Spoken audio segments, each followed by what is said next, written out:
Hello friends. Today we are going to discuss about the subject mechanics of solid mass. Out of that, today we are going to see the relationship between stress and strain for two-dimensional stress system, two-dimensional system. Okay. So in the previous lectures we have discussed about the materials as well as we have discussed about the simple stress. What is meant by simple stress? What is meant by simple strain? Again, we have discussed about the longitudinal stress. We have discussed about the lateral strain, longitudinal strain. What is meant by Poisson's ratio? So all the things we have covered in the previous parts. Okay. So unless and until we have not knowing about the longitudinal and lateral strain, it is difficult to understand the relationship between stress and strain for two-dimensional system. Okay. So already we have discussed in the previous class. Just remember the previous class so that you will understand what is meant by what is how the relationship is there for stress and strain for two-dimensional systems. As well as in the next lecture, we are going to discuss about the uh, relationship between stress and strain for three-dimensional systems. Three-dimensional systems. Okay. So presentation outlines. In this presentation, we are going to discuss about the relation between stress and strain for two-dimensional system. Okay. So before going to discuss about the relation between two-dimensional system, we'll just revise the relationship between stress and strain for normal stress in one direction. So it is totally depends upon the Hooke's law. The Hooke's law states that when the material is loaded within the elastic limit, the stress is proportional to the strain produced by stress. This means the ratio of normal stress to the corresponding strain is constant within the elastic limit, and that constant is represented by E, which is known as modulus of elasticity or Young's modulus of elasticity. Okay, so this is the Hooke's law. So on the Hooke's law, we can derive the relationship between stress and strain. So that is constant is equals to normal stress to the corresponding strain. Normal stress to the corresponding strain. So it is represented in mathematical form, that is E capital E is equals to stress sigma divided by E, that is strain. Okay. So sigma is the normal stress, E is the small e is strain, capital E stands for Young's modulus. It can be also written as strain is equals to sigma upon E, that is strain is equals to stress upon modulus of elasticity, hence modulus of elasticity. So the above equation gives the stress strain relationship for the normal stress in one direction only. Okay, this is the thing we have studied in the previous class for one direction system. Now we'll see. So this is the revision. You should know this before going to study the two-dimensional system. So this is about the one-dimensional system. Now we'll discuss about the two-dimensional system. So relationship of stress and strain for two-dimensional system. So here you can in the image you can see that a two-dimensional body is there, and sigma 1 and sigma 2 are the stresses developed in the body or in the specimen in two directions. So sigma 1 in x direction and sigma 2 in y direction. So assume that horizontal axis is equals to x and vertical axis is equals to y. So assuming x and y axis, sigma 1 is the stress in x axis and sigma 2 the stress in y axis. Okay. So here, okay, it is a mistake here. It is a mistake. It is in y direction. Sigma 2 normal stress in y direction. It should be y direction. And sigma 1 is equals to normal stress in x direction. So consider a two-dimensional ABCD, two-dimensional system of ABCD subjected to two mutual perpendicular stresses, sigma 1 and sigma 2. For mutual perpendicular stresses, sigma 1 and sigma 2. So let us assume sigma 1 is equals to normal stress in x direction and sigma 2 is equals to normal stress in y direction. So it is here, it should be y direction, it should be y here, y direction. Okay. So consider a stress produced by sigma 1. So let us consider first.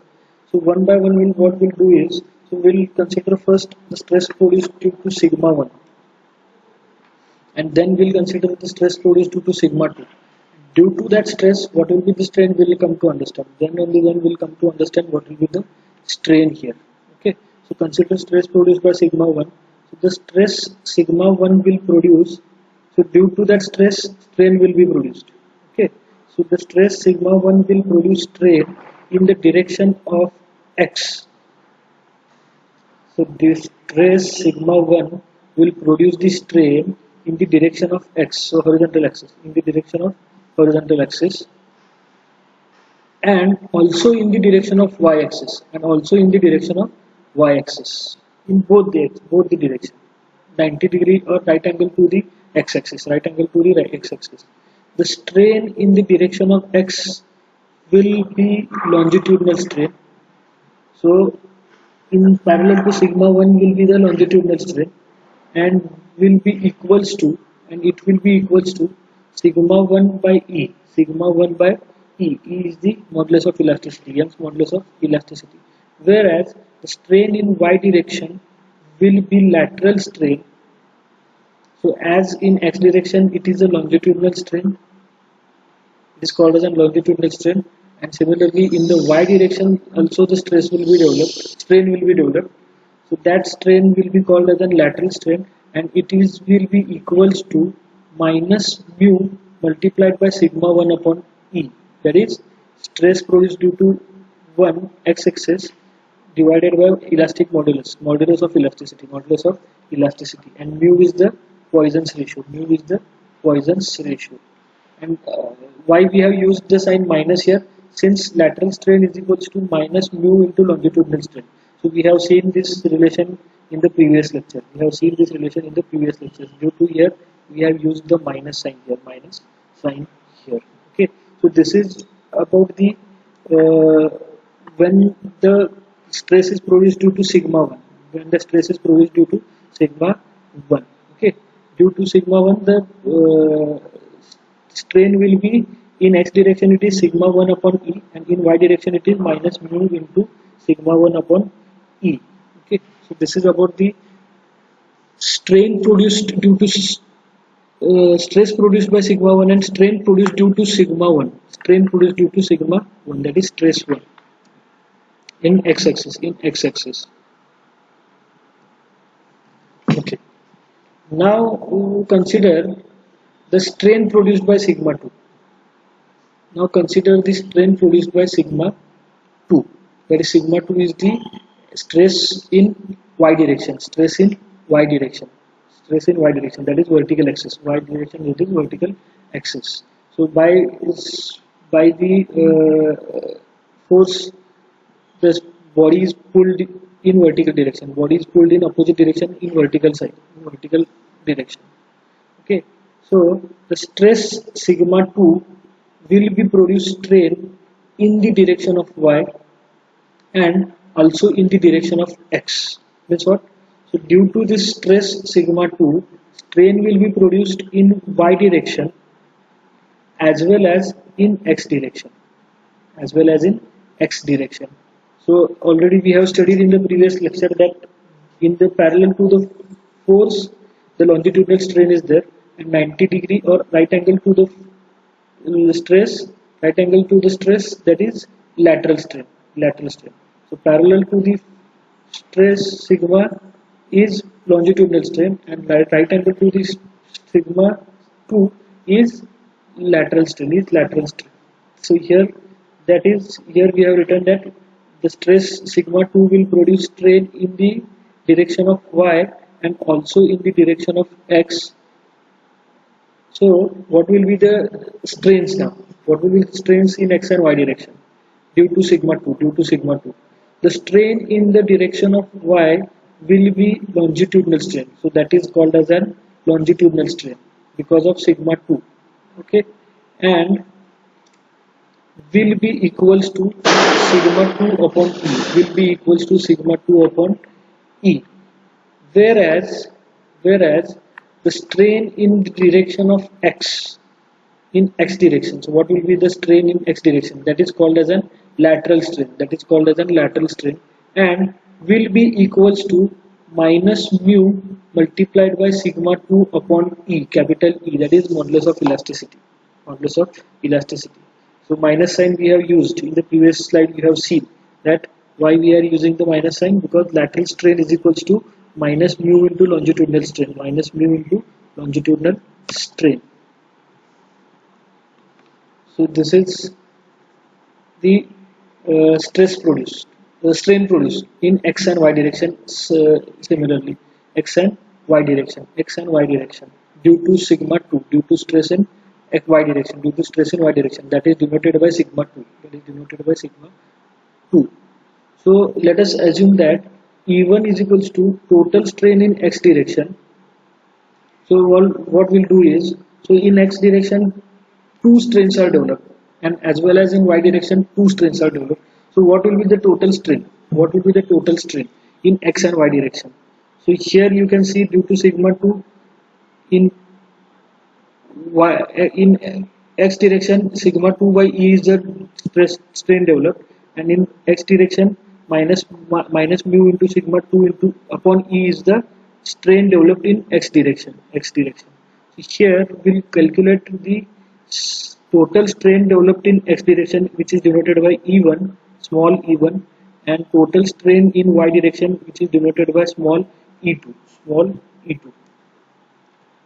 Okay, so we'll just know that.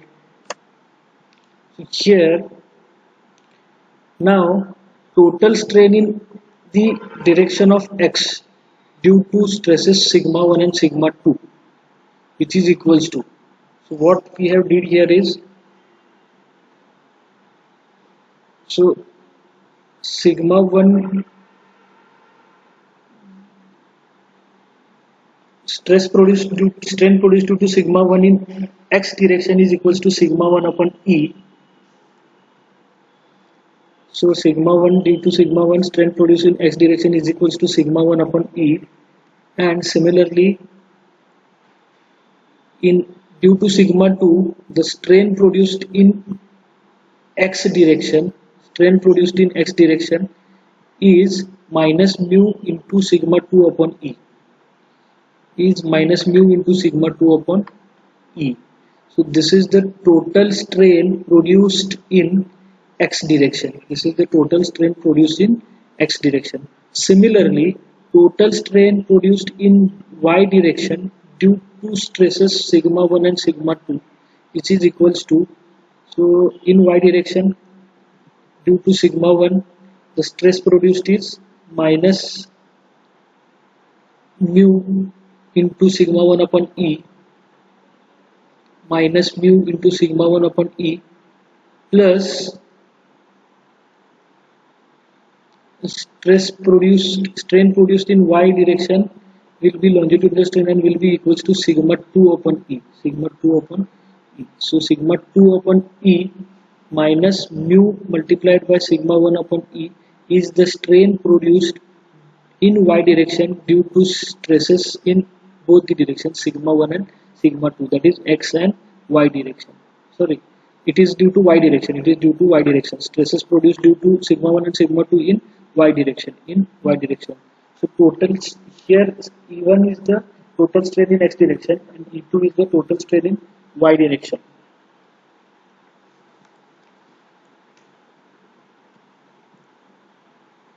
Here therefore E1 is the total strain in x direction and E2 is the total strain in y direction.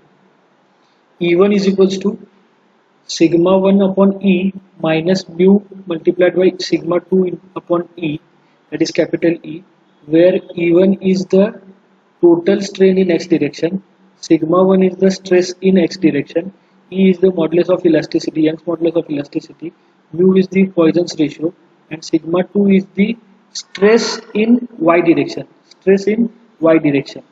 and again the denominator at the denominator, yeah, modulus of elasticity E, So this is the equation, or this is the relationship in of stress and strain in x direction, and similarly E2, which is equals to, E2 is the total strain in y direction, which is equals to sigma 2 is the stress in y direction divided by modulus of elasticity, minus mu, that is Poisson's ratio, multiplied by sigma 1, that is stress in x direction, divided by E, that is modulus of elasticity, Young's modulus of elasticity.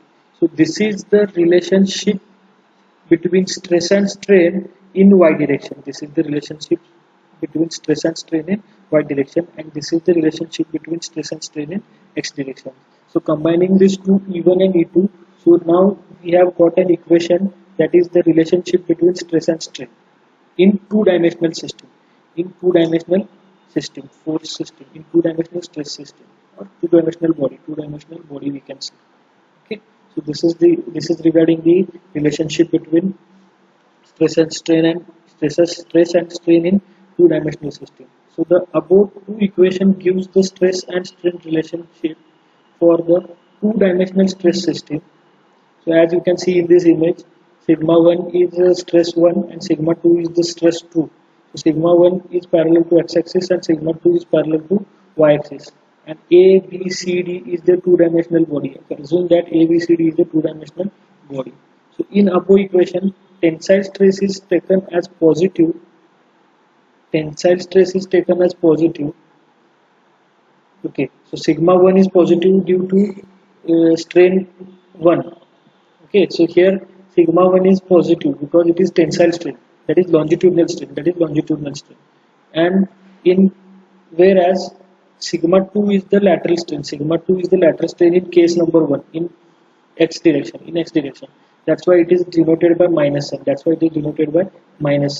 Okay, whereas the compressive stress is taken as negative. That is sigma 2 is negative in x-axis. Here, whereas in y-axis, tensile stress is sigma 2 and sigma 1 is the compressive stress. So it is taken as minus. So this is the relationship between stress and strain in two-dimensional system. So in next lecture we'll consider or we'll continue with the three-dimensional stress relationship between stress and strain in three-dimensional system. Thank you.